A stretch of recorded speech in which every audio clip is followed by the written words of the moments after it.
Aquí inicia La Fosa Escéptica, un lugar para ejercitar la mente, con Alfonso Villalpando.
Hola amigos, ¿cómo están? Bienvenidos al episodio número 120 de esta Fosa Escéptica.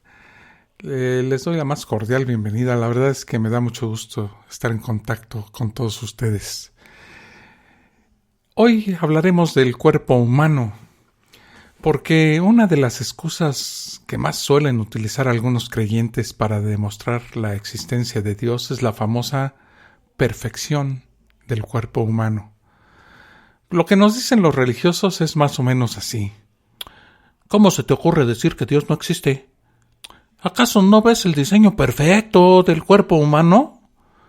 ¿Quién, sino Dios, podría crear una máquina tan perfecta como el hombre? ¿No me crees? ¿No me crees, carnal? ¿Y qué me dices de la perfección del diseño, por ejemplo, del ojo humano o del resto del cuerpo? Eso es evidencia de Dios. Bueno, estos argumentos vienen siendo muy utilizados recientemente por los cristianos que apoyan el creacionismo. Aunque para evitar esa palabrita, pues ellos le dicen diseño inteligente. Es una excusa muy popular. Dejando a un lado el asunto de si existe relación directa entre la arquitectura del organismo humano y la existencia de Dios, ¿de verdad tienen razón quienes afirman que el diseño del cuerpo humano es perfecto? ¿Es un buen argumento a favor de la existencia de Dios el diseño del organismo humano? De eso vamos a estar hablando aquí en La Fosa Escéptica. Y ya comenzamos.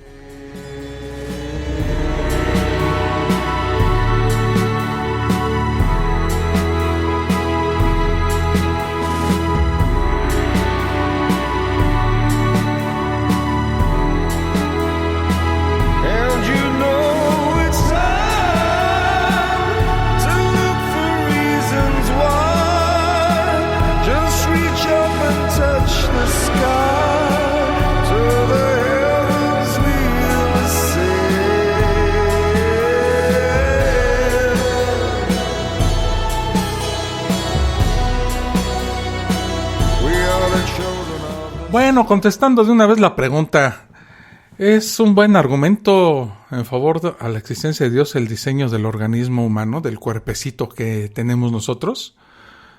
¿Saben qué? Evidentemente no. Vamos a ver, ustedes y yo juntos, al mismo tiempo algunos claros y contundentes ejemplos de que el diseño del cuerpo humano pues no es ni remotamente una buena muestra de la perfección biológica y mucho menos a favor de la existencia de un diseñador universal. Mi paladar es muestra de esto. Y los dientes que se me están cayendo. Vamos a analizar la famosa excusa cristiana, la perfección del cuerpo humano. Nuestro organismo tiene partes que no son esenciales y cuya función es nula o tan limitada que puede ser sustituida por otras estructuras orgánicas. Algunas de estas partes pueden ser inclusive un problema de salud y comprometer la vida de la persona. Un diseño ideal del cuerpo humano hubiera obviado estas inútiles partes. Una de las excusas más utilizadas por los que apoyan el diseño inteligente es el asombroso e increíble diseño del ojo humano. Bueno, pues vamos a ver a continuación que los órganos de los sentidos están muy lejos de ser los mejores, o por lo menos los más perfectos de la naturaleza, siendo superados ampliamente por otras especies animales en teoría inferiores al ser humano. Por ejemplo, el sentido de la vista, ya que hablamos del ojo, ¿no? El sentido de la visión en el ser humano tiene una buena ventaja. Vemos los colores. Aunque, para ser sinceros, últimamente se ha descubierto que otras especies animales también podrían tener esta capacidad de ver a colores, por lo que quizás no somos los únicos privilegiados en esta área. El ojo humano capta aproximadamente 24 imágenes por segundo. Esto significa que si tu ojo fuera una cámara, podría ajustar 24 cuadros cada segundo. Este es el motivo por el cual cuando mueves tu mano frente a tu cara, aparece borrosa y transparente. ¿Cómo se compara esto con otros animales? Bueno, para empezar, los insectos ven sobre 250 imágenes por segundo. La visión humana normal es de 20-20. En comparación, la visión del perro está entre 20-50 y 20-100, los caballos aproximadamente 20-33 y los gatos 20/100. Ve más el menino que tienes en tu casa que tú. Los felinos y caninos, a diferencia de los seres humanos, tienen lo que se llama un tapetum en la parte posterior de su ojo, que hace que la luz se refleje nuevamente fuera de sus ojos. Debido a esto, pueden ver en la oscuridad mucho mejor que los seres humanos. Los gatos pueden ver alrededor de 6 veces mejor que los seres humanos en la oscuridad. El campo de visión de los humanos es muy malo. Al tener los ojos situados hacia el frente, esto limita mucho el área de visión. Los caballos, por ejemplo, tienen los ojos similares a los de los seres humanos, pero tienen un campo de visión de 350 grados, porque sus ojos están colocados a los lados de la cabeza. Los seres humanos podemos ver solo unos 180 grados, en el mejor de los casos. Y existen inclusive algunos animales, como los peces, estos peces damisela, que son capaces de ver los rayos ultravioletas y distinguir así a especies que más especies que los seres humanos a simple vista. Los seres humanos no podemos diferenciar estas sutiles diferencias porque no poseemos esa capacidad de visión como el del diminuto y humilde pez damisela que puede ver rayos ultravioleta. Así que no podemos presumir mucho del sentido de la vista que Dios supuestamente nos ha dado, ya que vamos muy, muy, muy atrás. El oído es peor. Con respecto a la recepción de sonidos, ahí la verdad sí somos bien humillados. Nuestro sentido del oído es pésimo, de lo peor que ha habido en la naturaleza. El oído humano solo puede percibir los sonidos comprendidos entre cierto límite de frecuencias. Fuera de ello, el oído permanece sordo. El límite inferior está entre los 1.6 y las 20 vibraciones por segundo, y el límite superior se puede colocar entre los 20.000 oscilaciones por segundo. Más allá de dicha frecuencia no se percibe ya sonido alguno. pero que sí son fácilmente captadas estas frecuencias por animales como el perro. El oído de algunos animales, por ejemplo el topo y el elefante, pueden captar sonidos de unos pocos hercios porque su rango de percepción se extiende a 1 o 2 octavas más bajo que el del ser humano. Otro animal que nos humilla flagrantemente con esto del oído son los murciélagos. Se ha comprobado que estos animales son capaces de volar en cuartos absolutamente oscuros gracias a que tienen un oído extremadamente fino. Emiten sonidos agudísimos, inaudibles para el oído humano, que llegan a 500,000 vibraciones por segundo. Estos ultrasonidos se propagan unos 340 metros por segundo en torno del animal. Al llegar a un obstáculo cualquiera, las ondas son reflejadas y vuelven hacia el murciélago, que se informa así de los obstáculos que tienen adelante. Es lo que se conoce como ecolocalización. Las cucarachas, estas que nosotros aplastamos con tanto gusto cuando nos las encontramos en nuestras cocinas, captan el sonido con los pelos del cuerpo.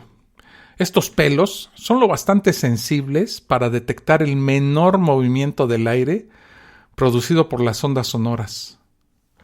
Algunas especies de gusanos no tienen oído. Bueno, ningún gusano tiene oído, pero pueden detectar las vibraciones del suelo y reaccionar en consecuencia. El oído de los saltamontes se encuentra en la sección central del cuerpo.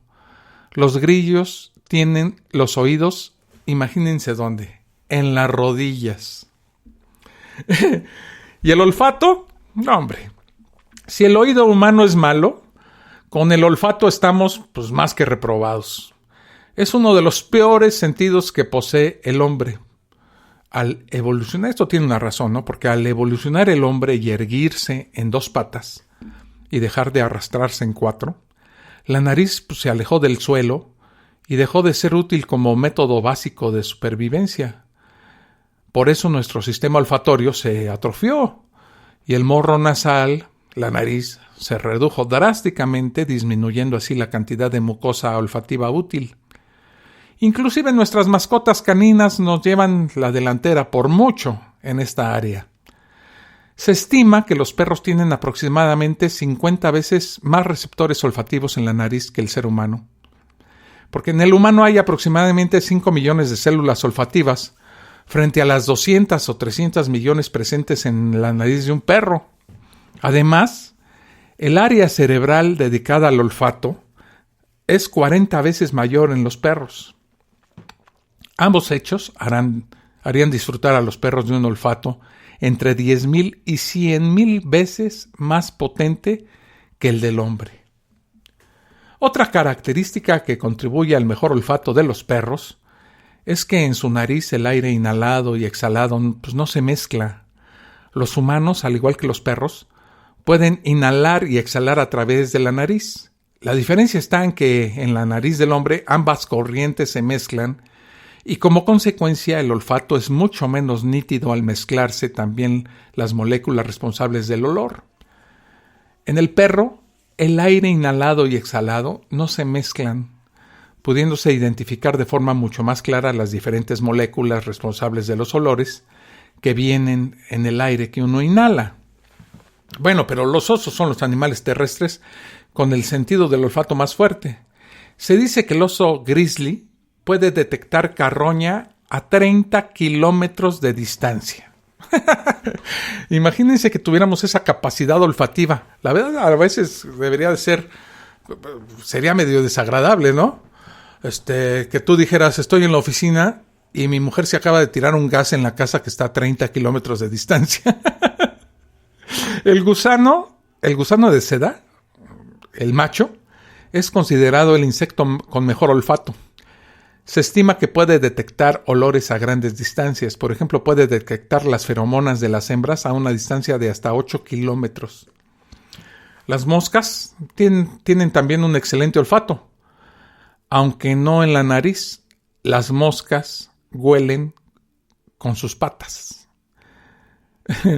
Vamos a seguir con esto interesantísimo de por qué pienso que el cuerpo humano no es una creación divina y de todos los problemas que tenemos para ser humanos, físicamente hablando, y de cómo el reino animal nos supera ampliamente en esto de los sentidos.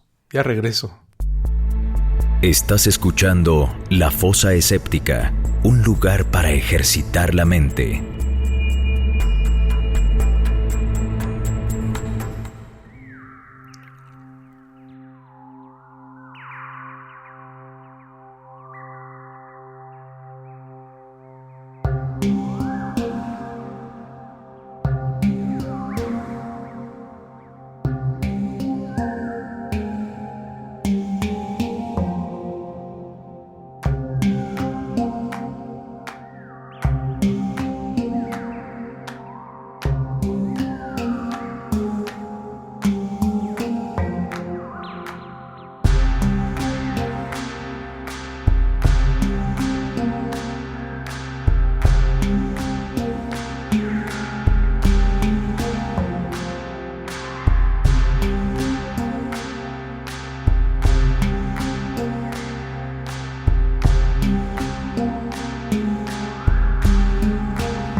Ya regreso, amigos, aquí a la fosa escéptica, haciendo un recuento de los sentidos.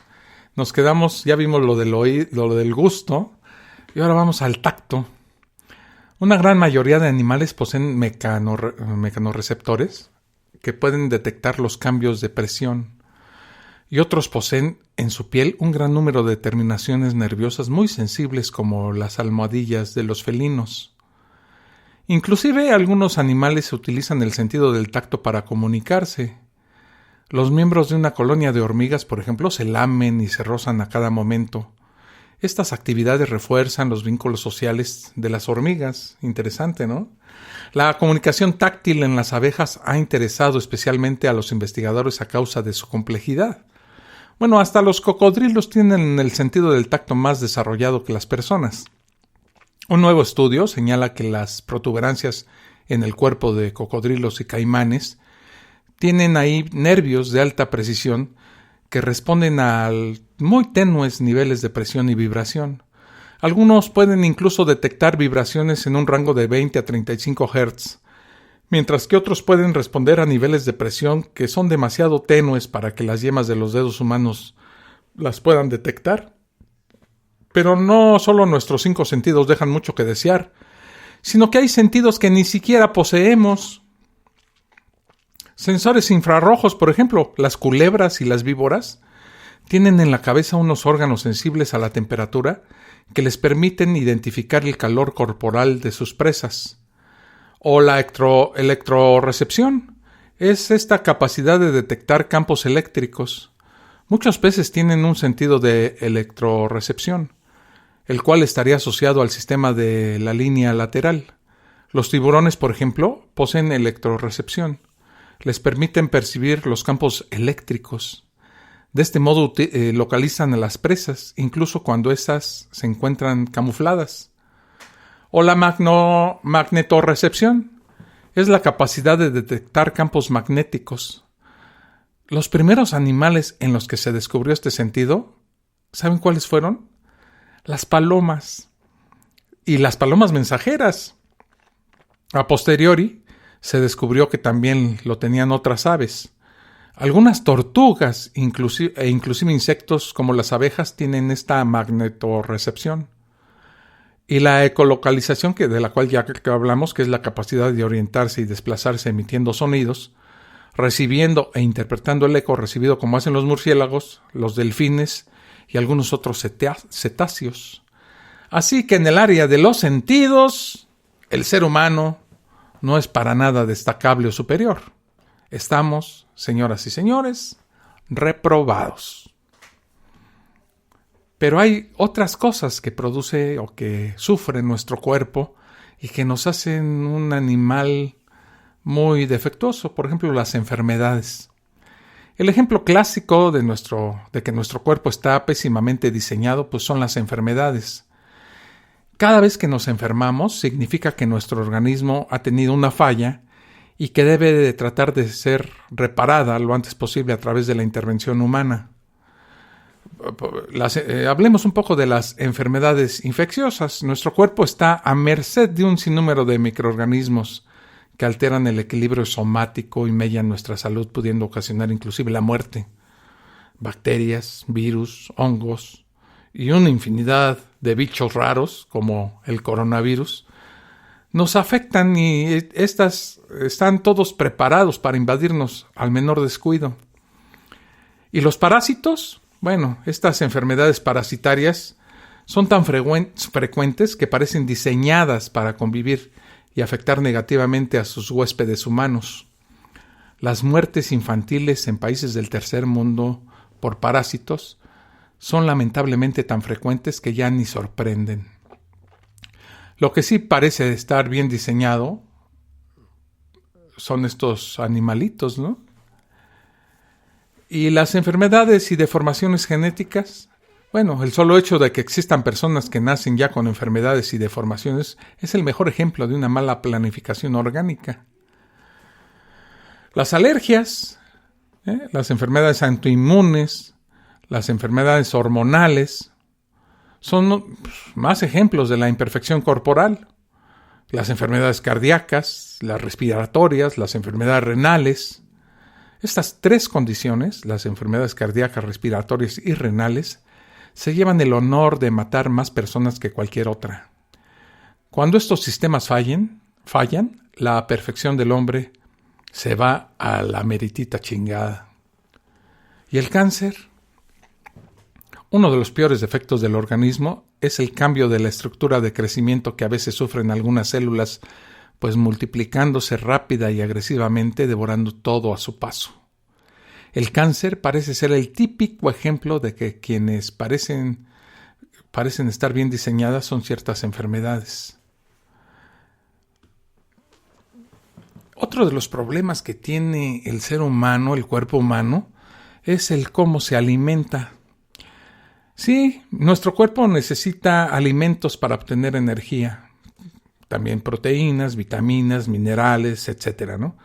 Para poder realizar las funciones fisiológicas normales. Lo ideal hubiese sido un diseño donde no se necesitara agregar tantos elementos externos para mantener nuestra vida. También tenemos una necesidad imperiosa y obligatoria de agua. Nuestras células están formadas casi enteramente por este preciado líquido. La vida es incompatible sin el agua. Pero vamos, nuestro cuerpo es pésimo procesando alimentos para nuestra supervivencia.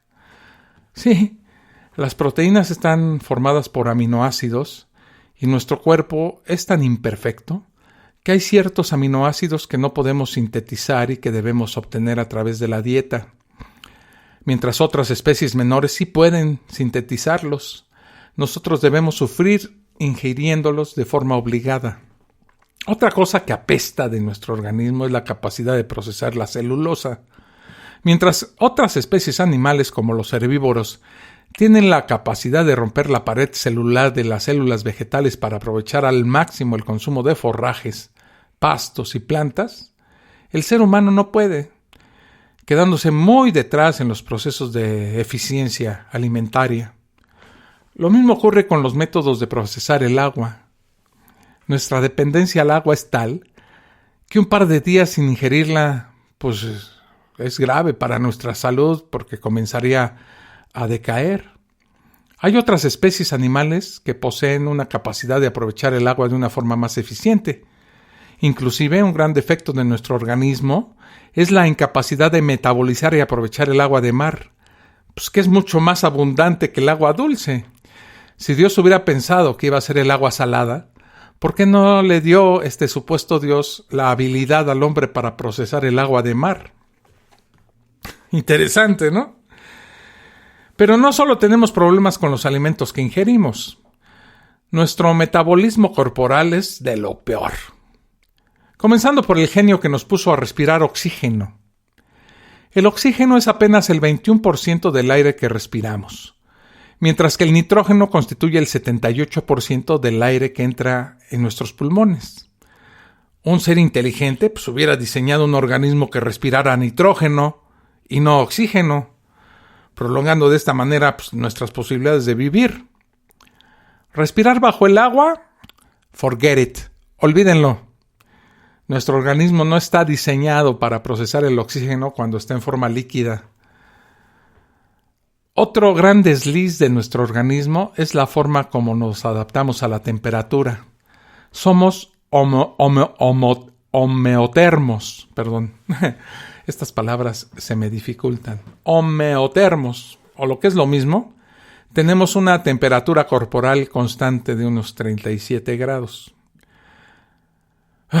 Más de eso, tendríamos fiebre y menos, nos daría hipotermia. Y como todos sabemos, estas variaciones de temperatura nos han ocasionado muchísimos problemas. En cambio, hay animales poiquilotermos o ectotermos que tienen una temperatura corporal variable. Los conocemos popularmente como organismos de sangre fría. En realidad, son animales de temperatura adaptable. Su temperatura corporal sube o baja de acuerdo al ambiente, haciendo más eficiente la regulación de la temperatura. Por eso no gastan energía al no producir calor. Pueden estar largos periodos sin alimentarse, lo que se considera una gran ventaja, ¿no? Otra cosa importantísima de la que carecemos los seres humanos es la capacidad de regeneración de los órganos. Solo en el mejor de los casos podemos regenerar ligeramente algunas células hepáticas, pero generalmente ocurre una hipertrofia del órgano como mecanismo de compensación. Igual ocurre con los riñones. En los donantes, el riñón que queda suele aumentar ligeramente de tamaño para compensar la ausencia del otro. Pero hasta ahí, Hay otros organismos, en cambio, que tienen la gran ventaja de poder regenerar partes de su cuerpo de forma plena y total. Planarias, salamandras, reptiles. Hay una larga lista, siendo casos destacables la Hydra viridis y todos los integrantes del género Hydra, o inclusive un conocido nuestro, de nuestras peceras, el pez cebra, que es capaz de regenerar inclusive hasta sus aletas si son amputadas. Los humanos, no hombre, ni con milagros. ¿O ustedes saben de alguna persona que después de haberle rezado le haya salido otra vez un brazo o una pierna amputada o cualquier órgano? Yo no. Vamos a hacer otra pequeña pausa y cuando regrese vamos a hablar de cómo caminamos. Estás escuchando La Fosa Escéptica, un lugar para ejercitar la mente.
We are the stars which sing. We sing with our light. We are the birds of fire. We fly over the sky.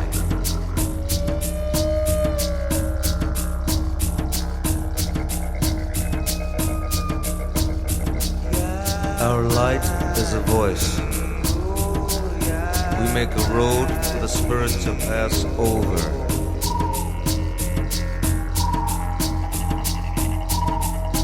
For the spirit to pass over.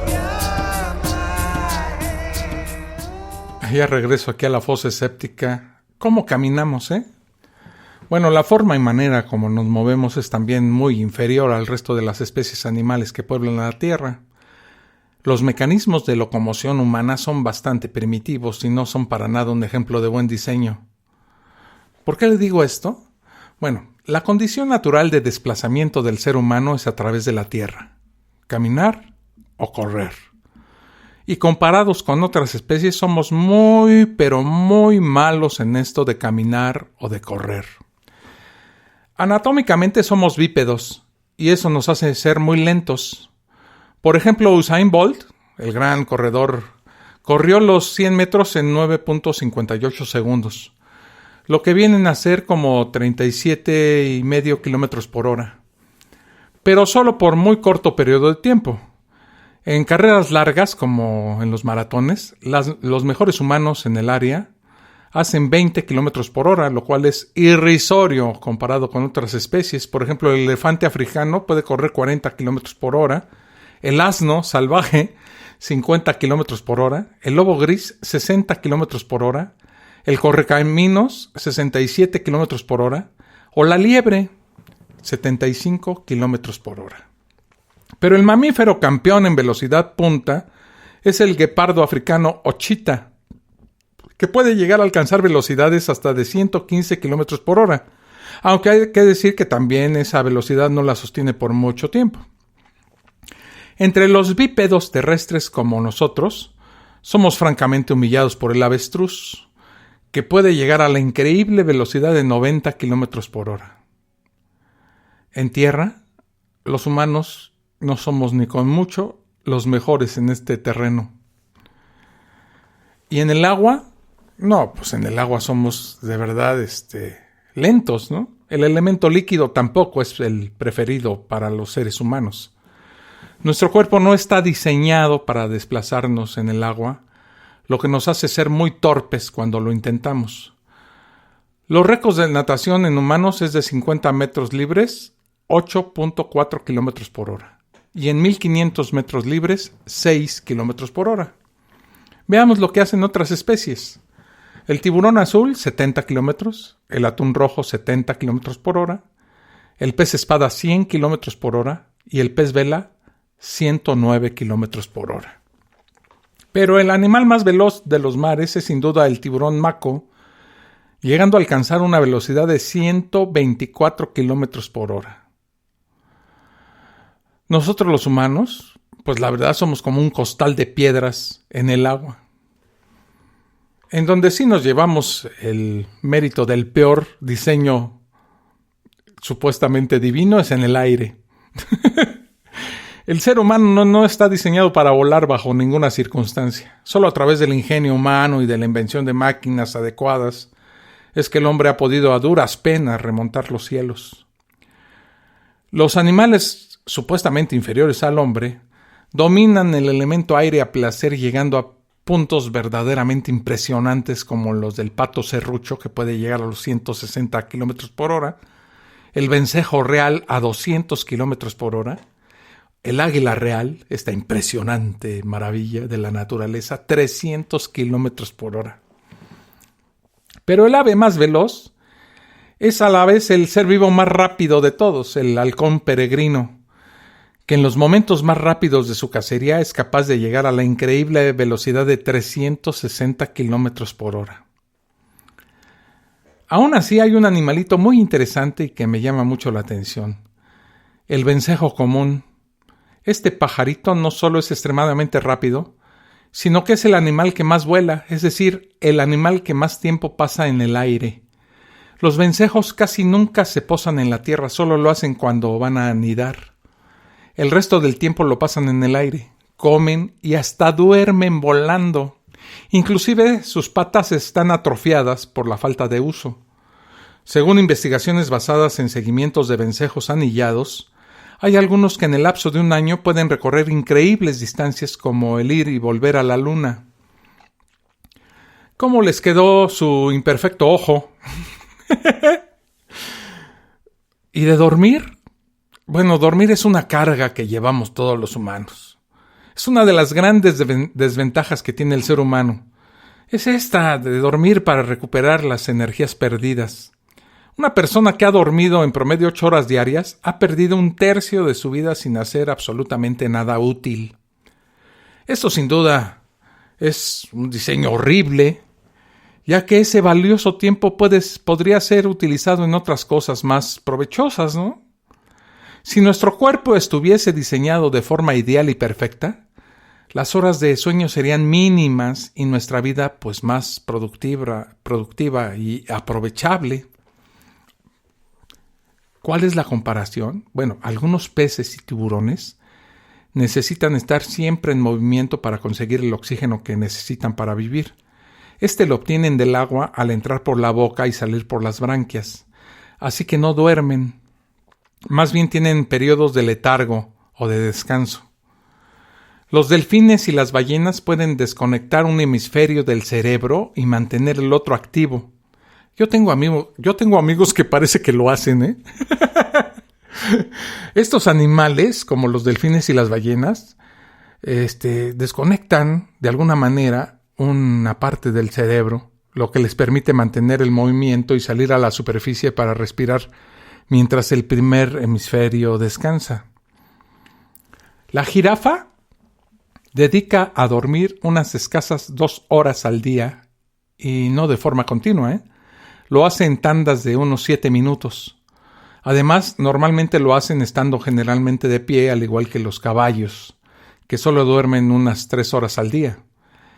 El elefante dedica a dormir unas 3 horas al día en varios ciclos. Debido a su enorme peso, suelen dormir de pie y pueden apoyarse contra un árbol. Si ustedes tienen la oportunidad de vivir unos 90 años, habrán pasado 30 de estos años durmiendo. Eso no parece muy inteligente, ¿verdad? Y hay otra cosa que me preocupa, y entre más grande me vuelvo en edad, más merece mi atención: el envejecimiento. Es el clásico ejemplo de que nuestro diseño no es ni remotamente perfecto. El ser humano envejece. Las células se desgastan, los sistemas orgánicos pierden poco a poco su funcionalidad y comienzan a fallar. Y es que el paso del tiempo es señal inequívoca de que nuestro cuerpo se desgasta. Pero existe un curioso animalito llamado la rata topo lampiña, del cual se dice que no envejece. Y vive unos 29 años, muy superior al resto de los roedores. Sin embargo, no muestra señas de envejecimiento y su muerte se debe a otros factores. Sus células no acusan los síntomas del llamado estrés oxidativo, que está vinculado al proceso de envejecimiento y a enfermedades como la arteriosclerosis y el Alzheimer. Tampoco entienden los investigadores cómo puede vivir tantos años este extraño roedor teniendo unos telómeros excesivamente cortos. Los telómeros son los extremos de los cromosomas y su longitud está vinculada a la longevidad. Cuando se desgastan, las células empiezan a envejecer, a menos que el organismo sea capaz de generar una sustancia llamada telomerasa para que los repare. Pero los telómeros de la rata topo, aunque anormalmente pequeños, no se deterioran. Dado que su organismo no produce telomerasa, los investigadores suponen que debe de sufrir alguna mutación que hace que los extremos de los cromosomas se repliquen a sí mismos y se mantengan intactos durante casi toda su vida. ¿Cómo la ven? También es resistente al cáncer. Algunos estudios han revelado que las ratas topo desnuda son resistentes a presentar cáncer espontáneo inducido experimentalmente. Recientes estudios han demostrado que la resistencia al cáncer es debido a la acumulación de ácido y alurónico, más complejo que el de los humanos y ratones. Cuando el gen HAS2 se desactiva, se producen tumores. Si el hombre tiene un diseño perfecto, entonces la rata topo es algo más allá que perfecta. Y seguro estas ratitas se ríen de nosotros y nuestras enfermedades. Hay que admitir que el ser humano es uno de los más longevos entre los mamíferos. Un promedio de edad de unos 80 años es muchísimo comparado con otras especies. Pero no es de lejos el mejor entre los animales y mucho menos entre los seres vivos.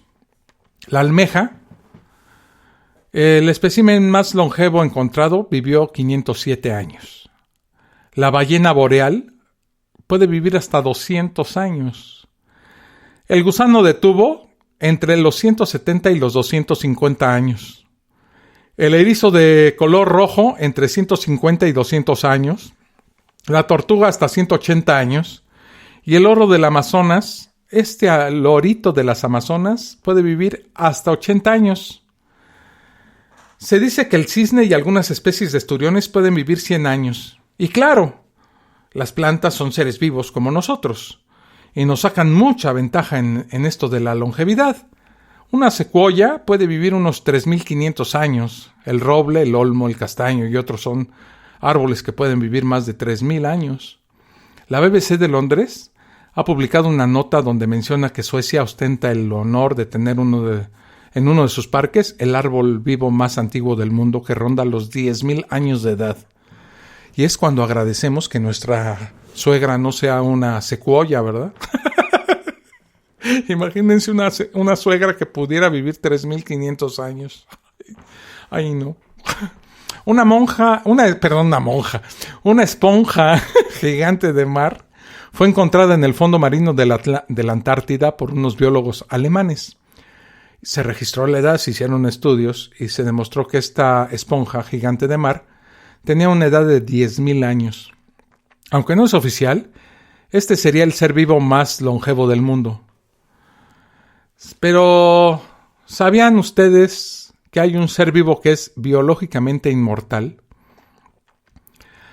Sí, la medusa Turritopsis es una especie de hidroide de la familia Oceanidae, con un ciclo de vida en el que se revierte a pólipo después de llegar a su maduración sexual. Es el único caso conocido de un metazoo capaz de volver a un estado de inmadurez sexual colonial, después de haber alcanzado la madurez sexual como etapa solitaria. Es capaz de realizarlo a través de un proceso celular de transdiferenciación. Teóricamente, este ciclo puede repetirse indefinidamente, presentándose como biológicamente inmortal. Hay otro aspecto del ser humano que nos preocupa a todos. Es la muerte. Este es el ejemplo definitivo de que el diseño del ser humano tiene un grave error. La verdad, señoras y señores, el ser humano se muere. La muerte es inevitable y tarde o temprano nos llega a todos, recordándonos que somos imperfectos y que el anhelo de perfección biológica es precisamente eso, sueños y esperanzas. Al ser humano le cuesta aceptar la muerte, hasta el punto de que nos hemos inventado cielos, paraísos o nirvanas post-mortem, pues para evitar enfrentar la cruda realidad. La vida es finita. Así que cuando les hablen de la perfección del diseño, de este diseño humano, recuerden que el punto máximo de error de esta premisa es precisamente el cese de la vida. Ya regreso. Estás escuchando La Fosa Escéptica, un lugar para ejercitar la mente.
Ante tal evidencia acerca de lo mal diseñado que está el cuerpo humano y de cómo otras especies en teoría inferiores nos ganan en innumerables parámetros, algunos podrían decir, ok. El hombre, la verdad es un asco. Estamos horriblemente diseñados y no somos el punto máximo de la perfección biológica. Pero ¿sabes qué, carnal? El hombre tiene una gran ventaja con respecto al resto de los seres vivos y que lo coloca en la cúspide de la creación. ¿Cuál? ¿Cómo cuál? Nosotros pensamos, Pensamos. Bueno, sí, eso es cierto. La gran diferencia entre el ser humano y el resto de las especies de la Tierra es que el hombre tiene un encéfalo lo suficientemente desarrollado como para permitirnos el desarrollar raciocinio y capacidad de pensamiento. Pero eso es en realidad una ventaja de lo que tenemos que estar orgullosos. Antes que nada, ese desarrollado sistema nervioso central también ha traído como consecuencia horribles enfermedades mentales que deterioran a quienes las padecen y a quienes los rodean a estas personas, ¿no?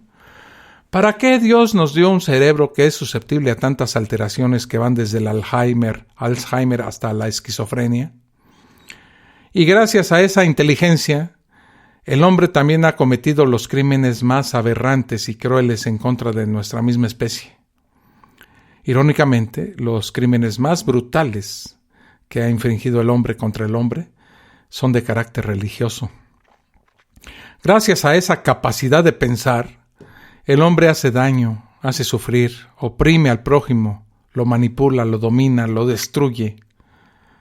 El planeta Tierra y quienes vivimos en ella estamos en constante movimiento. Miles, millones de cosas ocurren a cada instante alrededor del mundo.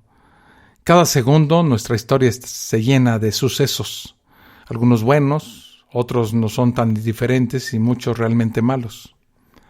Es algo que de momento es inevitable y no podemos controlar a corto plazo. Ahora bien, el Dios en el que creen la gran mayoría de los cristianos tiene ciertas características interesantes. Recordemos, ¿no? Dios es omnisciente. Esto quiere decir que Dios lo sabe todo. Dios sabe que muere gente en el mundo. Obviamente. Es omnipresente. Al ser todopoderoso, Dios está en todas partes al mismo tiempo. Lo observa todo el tiempo. Nada ni nadie puede escapar de la mirada de Dios. Además, hay otra premisa, que si bien no es bíblica, es aceptada por los cristianos. Ni una hoja de un árbol cae al suelo sin el permiso de Dios. Y claro, también Dios es todopoderoso. Creo que esta es la más importante.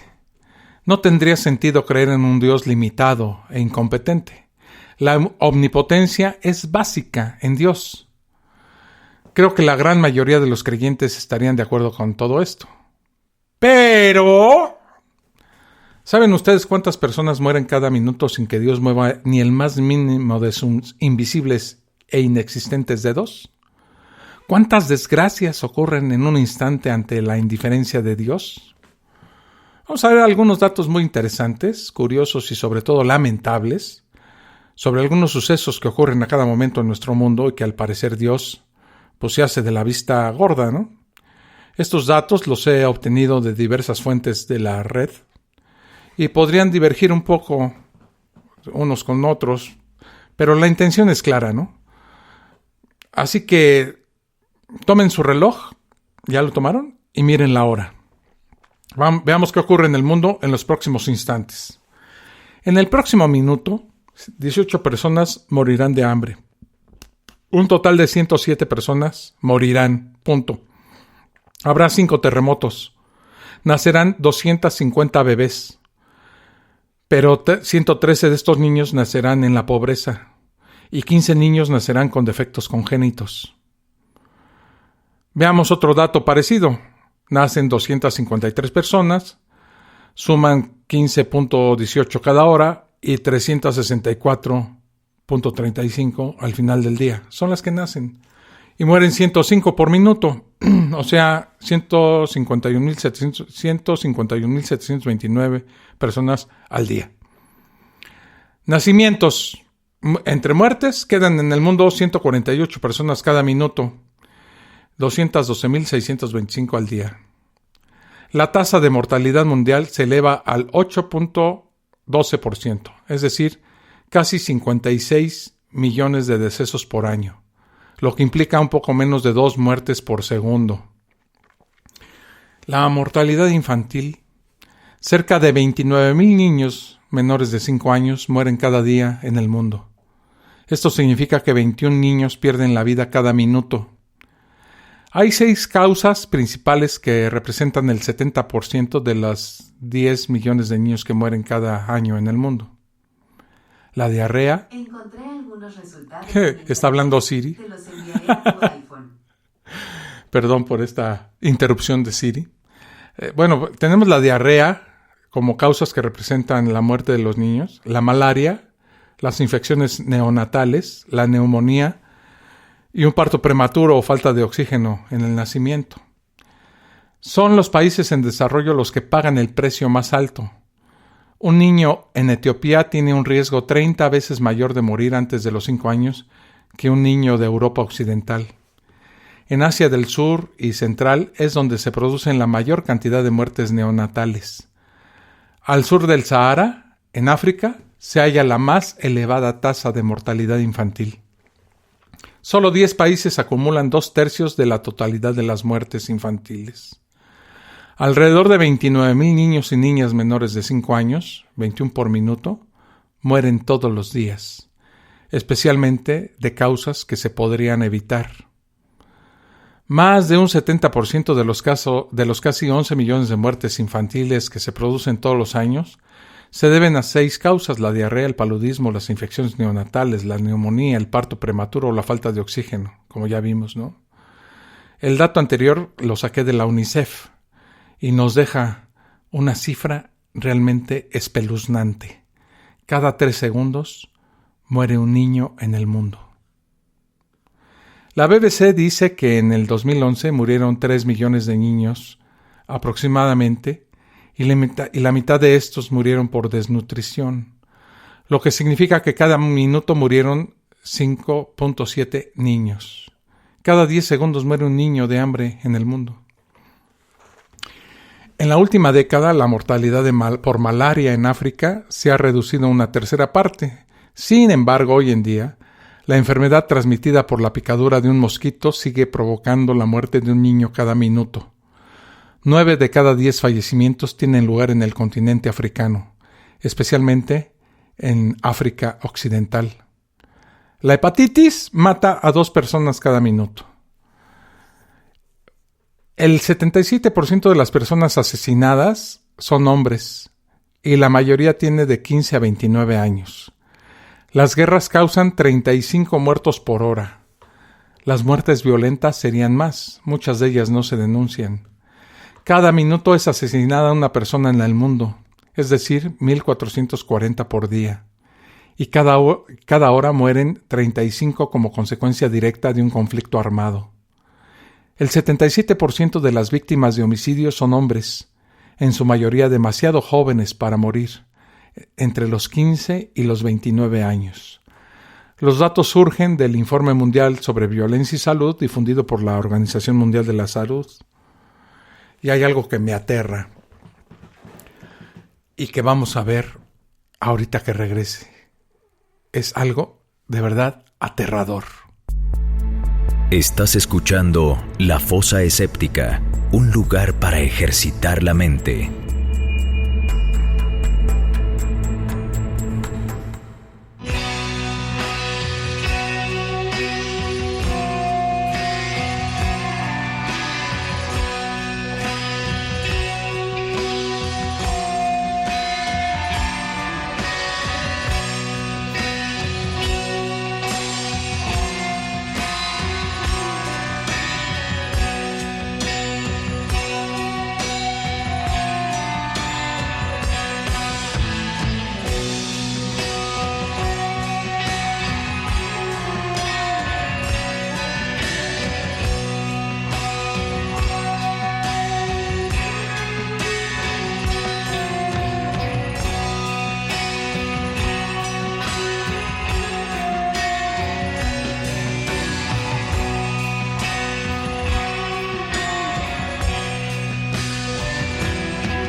Ya regreso aquí a la fosa séptica. Estamos hablando de el cuerpo humano, ¿no? Y de los problemas que aquejan a la humanidad sin que Dios mueva un dedo. Y hay algo que me aterra sumamente porque es un crimen realmente atroz. La pedofilia. La verdad es que es muy difícil obtener alguna cifra confiable para ofrecer el número de violaciones de menores por minuto, ya que la gran mayoría pues, no son denunciadas y mucho menos expuestas al público. Pero pues, hay varias cifras que sí deberían de indignarnos como especie humana. Un estudio del Vaticano, curiosamente lo encontré, revela que la Iglesia Católica habría investigado 3,000 casos de abusos durante la última década. De estos 3,000 casos de pedofilia, solo un 20% han existido indicios que permitieran abrir un proceso penal o administrativo. Los casos que estrictamente pudieran ser considerados como pedofilia se reducirían a 300 en 9 años y en todo el mundo.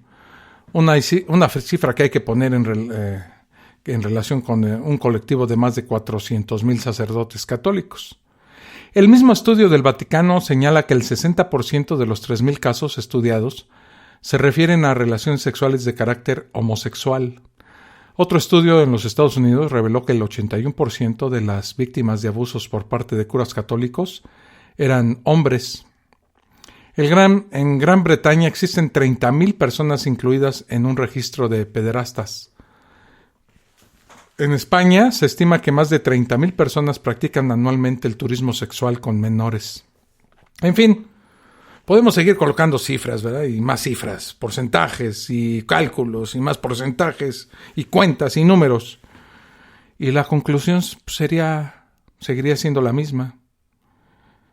Y yo lo sé. Yo soy humano, vivo en este mundo y he sentido en carne propia muchos de los males que nos aquejan. Y he visto muy de cerca el caso de la pedofilia. Y entiendo que lamentablemente es normal, sin que dicha palabra pueda ser tomada literalmente, ¿no? Siempre habrá asesinatos, torturas, violaciones, crímenes, terremotos, incendios, meteoros que caen a la tierra, trozos de carne atorados en gargantas, etcétera, ¿no? Es algo inevitable y que en solo algunos contados casos podemos esforzarnos por mejorar las cifras. El problema está en que hay un gran número de personas en el mundo que se dicen llamar creyentes y que, como su nombre lo indica, creen que existe un Dios que cuida y vigila sus creaciones, o en el peor de los casos, a quienes creen en Él. Y como bien sabemos, si ese Dios existe, no hace nada para evitar todos estos crímenes y desgracias que suceden a cada momento, en cada segundo. Ahora mismo, mientras hago o ustedes la escuchan la fosa séptica, en algún lugar del mundo hay gente sufriendo, hay gente llorando de dolor e impotencia ante los males que nos aquejan. Y la gran mayoría de estas personas son creyentes, o en todo caso, inocentes e indefensos. La pregunta que debíamos hacernos es, ¿dónde está Dios? Según los cristianos, Dios está en todas partes. Esto significa que Dios está al lado del niño que muere de hambre y no hace nada. Está viendo al niño y su familia que mueren asesinados y no hace nada. Está presenciando la muerte de una madre durante el parto y le es indiferente. Observa la violación de niños por parte de adultos e inclusive por miembros de una iglesia que se jacta en creer en él y no hace nada. No hace nada. ¿Qué sentido tiene el creer en un Dios inútil e inservible? ¿Para qué gastar el tiempo en adorar y rezar a un Dios que en la práctica es indiferente al dolor humano? Es una gran pérdida de su tiempo de los creyentes el que adoren y le oren a un ser que en realidad ni existe, o si existe, le es indiferente el dolor de sus creaciones. Inclusive, sí es cierto lo que decíamos de que todo ocurre porque Dios lo quiere así. Todas estas fatalidades y desgracias son en realidad responsabilidad de Dios. Si todo el mundo se mueve por causa de Dios, tenemos que admitir que las cosas malas también son por su causa. La excusa general del cristiano ante todo esto es decir, Dios no es responsable de lo que el hombre hace. Bueno, esto es contradictorio ante el Dios responsable de todo el universo. ¿Acaso Dios permite que ocurran cosas en el mundo sin su consentimiento? ¿Acaso Dios permite y consiente el mal? ¿Acaso Dios tiene tanta apatía por el sufrimiento humano que ve morir niños cada minuto y simplemente dice, pues ellos se lo buscaron? ¿Cómo adorar y creer en un Dios semejante? Ahora, es que en lugar de adorar dioses indiferentes y que no hacen nada, hay que empezar a hacer las cosas nosotros mismos sin esperar ayudas divinas. El darle un trozo de pan a quien muere de hambre ya sería mucho más de lo que Dios hace por el que lo necesita. Vamos a hacer una pausa para pensar en esto y vamos a regresar a lo que he titulado el día de hoy, la miscelánea de curiosidades. Estás escuchando La Fosa Escéptica, un lugar para ejercitar la mente.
Regreso aquí a la fosa escéptica y en esta miscelánea de curiosidades pues son datos divertidos, ciertos, pero divertidos.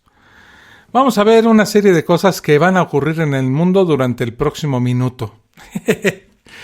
Van a caer 360 rayos. Eso dicen, ¿eh? Se van a utilizar 55,000 barriles de petróleo. En el próximo minuto, ¿eh? El Sol va a arrojar 60 millones de toneladas de materia hacia el espacio. 31,600 toneladas de agua van a caer por las cataratas del Niágara. En la noche también funcionan, ¿eh? No las apagan. 960 millones de toneladas de agua se van a evaporar de la superficie de la Tierra. Un colibrí batirá sus alas 4,000 veces. 6 millones de reacciones químicas se llevarán a cabo en el interior de cada célula en nuestro cuerpo. En el próximo minuto, usted va a parpadear en promedio unas 12 veces. Cuéntelas.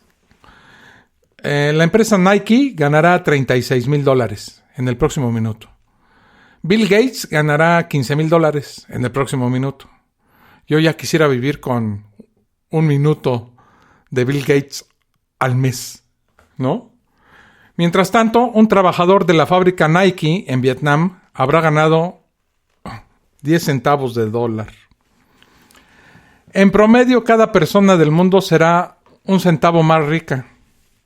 2040 árboles van a ser talados en la selva tropical en el próximo minuto. Ocurrirán 3 crímenes violentos en los Estados Unidos en el próximo minuto. 1,800 estrellas explotarán en el próximo minuto. Se van a comer 4,500 hamburguesas de McDonald's en el próximo minuto y cada 3 horas se inaugura un nuevo local de McDonald's en el mundo. Y otros datos curiosos, bueno, hay 820,000 personas que están ahorita mismo volando en un avión. Esta cifra es aproximada, ¿no? Si lo traducimos a vuelos, pues nos da un total de 12,645 aviones volando ahorita mismo, con toda la pandemia. Cada día se generan 50 millones de tweets y me gusta, es decir, 600 por segundo. Y esta sí me da hasta envidia. 1,716,000 personas, ahorita mismo en este minuto, están teniendo sexo. ¿Usted es una de ellas? ¿O está usted perdiendo el tiempo aquí oyéndome en lugar de estar teniendo sexo? Ya hemos visto cuántas personas mueren al día por causas del hombre. Cuántos niños mueren de hambre mientras otros planifican conquistar el mundo, bien sea a través de dioses, tecnología o cultura. El hombre, que gracias a su inteligencia ha puesto en jaque su propia existencia. ¿Hay que estar orgullosos de lo que somos? No lo sé. Pero yo no lo pondría de ejemplo como un buen diseño. Este diseño que se supone Dios nos ha regalado. Voy a hacer una pausa y regreso para leer algunos de sus comentarios que me han dejado aquí en el chat en iVoox y en las redes que manejamos, ¿no? En las plataformas que manejamos con la Fosa Escéptica, que principalmente son dos, Spreaker y iVoox. Ahorita les cuento en dónde más estamos como Fosa Escéptica. Ya regreso. Estás escuchando La Fosa Escéptica, un lugar para ejercitar la mente.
Ya regreso aquí a la Fosa Escéptica para despedirme. De alguna extraña manera no puedo abrir en la página de iVoox esta sección donde están los comentarios que ustedes amablemente me han dejado. Se los debo para la próxima Fosa Escéptica. Lamento mucho este inconveniente técnico, pero sí puedo entrar a lo demás de iVoox, menos a donde están los comentarios. Extraño. ¿Qué puedo decir de las estadísticas de nuestra Fosa Escéptica? Que ya somos más. Somos 1,549 personas que estamos suscritas en iVoox. Les pido, ¿verdad?, que difundan esta Fosa Escéptica y que la sigan también en Spreaker. Déjenme un comentario, un like. Eso para mí es, para la sobrevivencia de la Fosa Escéptica es fundamental, ya que, si es cierto, recibo una compensación económica por las escuchas en Spreaker, principalmente en Spreaker, que es en el único lugar donde se monetiza la Fosa Escéptica, Y esto hace que, bueno, no tenga yo que desembolsar dinero para mantener la fosa séptica. No recibo ganancia, la verdad. Estoy en el punto en donde no recibo, pero tampoco me cuesta. Entonces, mientras esto siga sucediendo, pues entonces voy a estar contento. Y porque en estas épocas de escasez monetaria, pues obviamente es indispensable que estas cosas, como un divertimento, esto lo tomo yo no como una forma de hacerme millonario, ¿verdad? Sino es un divertimento para mí estar buscando información, presentárselas a ustedes y que a ustedes les guste. Esto para mí es suficiente. No vivo de esto, vivo de otras actividades. Como ustedes lo saben, soy escritor y me dedico y vivo desde hace muchos años de escribir. Y bueno, es una actividad que adoro y que amo con todo mi corazón. Pero de esto, esta fosa séptica es divertida. Es transmitir un conocimiento y mi forma de pensar. Y eso a mí me divierte muchísimo, me llena mucho como persona difundir mi pensamiento y el de otros grandes pensadores, ¿no? Me nutre mucho todos los días buscar información de qué voy a hablar hoy en la fosa. Me mantiene activo intelectualmente y si aparte no me cuesta, bueno, pues la diversión es total, ¿no? Entonces, si ustedes me dejan un like, bueno, y si quieren aportar, ¿verdad? En el asunto económico, lo pueden hacer en iVoox y lo pueden hacer en Patreon. Tengo una página en Patreon, si ustedes son amables, ¿verdad? Y generosos. Si no, aquí déjenme un like en Spreaker y eso es más que suficiente. Suscríbanse y eso hará que la fosa séptica sobreviva. Y les agradezco mucho la atención para esta fosa séptica número 120. La semana que entra voy a tener una sorpresa, un invitado de estas personas que amablemente se han acercado conmigo al correo de la fosa séptica. Es lafosaséptica@hotmail.com. Ahí me pueden dejar sus comentarios. Creo que tengo algunos por aquí, déjenme ver. Ahorita que lo estoy pensando. Tengo comentarios. Eduardo Morales, tenía yo la intención de este próximo domingo. Hoy lo estoy haciendo, hoy es jueves. El próximo domingo, iba yo a tener a Eduardo Morales como invitado, pero me dice que le cambiaron los horarios de descanso en su trabajo y me pide la oportunidad de arreglar estos horarios para poder interactuar en la fosa y que le da mucha pena no poder estar esta semana, pero puede arreglar eso, puede arreglarlo de sus horarios y participar en cuanto sea posible. Le agradezco mucho no solamente la intención de participar, sino también el de avisar con mucha decencia y mucha educación de que no va a poder estar conmigo esta semana. Y bueno, se lo agradezco muchísimo.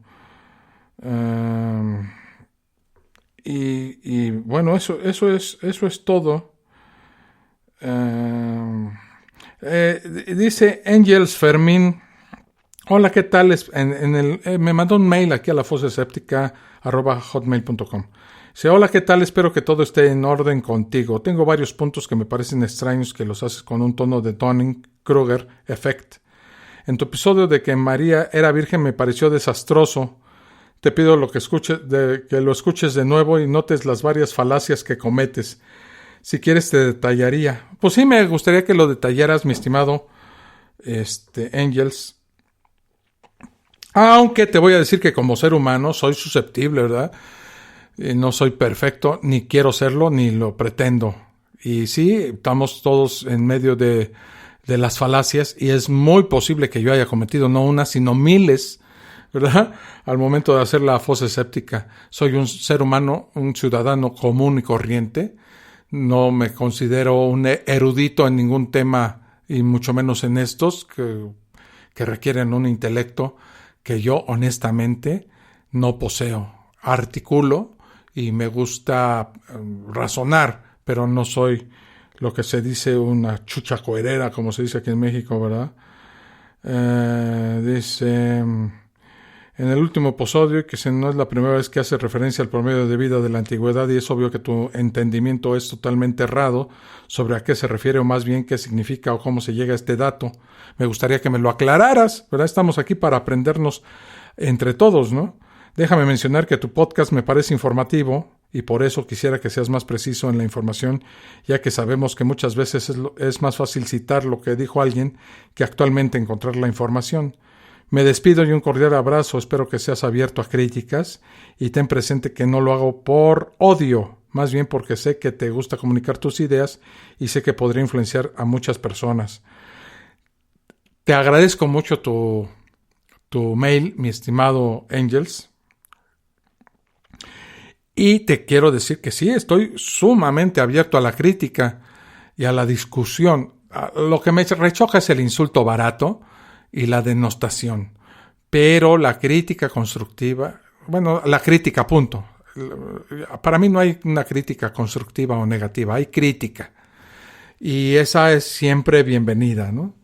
Y obviamente estamos para aprender y me gustaría que en un próximo correo electrónico me detallaras a lo que te refieres con las falacias que he cometido y con mucho gusto lo menciono y no me preocupan y la verdad no me quita el sueño equivocarme. Yo creo que entre más equivocaciones comete uno, más interés tiene uno por primero aceptarlo, que uno se equivocó, y luego buscar la información para corregir esa equivocación. Y si el tema es interesante, lo busco. Si no, pues la verdad es que no me interesa en lo más mínimo. Es el fin de esta fosa escéptica. Nos vemos en la próxima. La verdad, cuídense. Mi hermana salió positiva de COVID.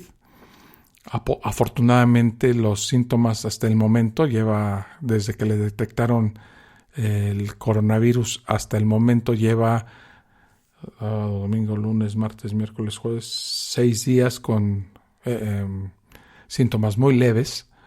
Aunque salió positiva, el panorama es muy alentador porque según la doctora que le está tratando, si pasan un par de días más, podrá considerarse fuera de peligro.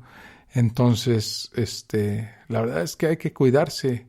Cada día se cierra más el círculo de nosotros y de nuestras familias y sabemos de más casos al respecto, ¿verdad? Entonces, por el bien de uno mismo y por el bien de los que tenemos cerca, hay que cuidarse muchísimo. Nos vemos, que les vaya muy bien. Esto fue La Fosa Escéptica, un lugar para ejercitar la mente, con Alfonso Villalpando. Te esperamos en el próximo capítulo a través de Spreaker, Spotify, Apple Podcasts y iVoox.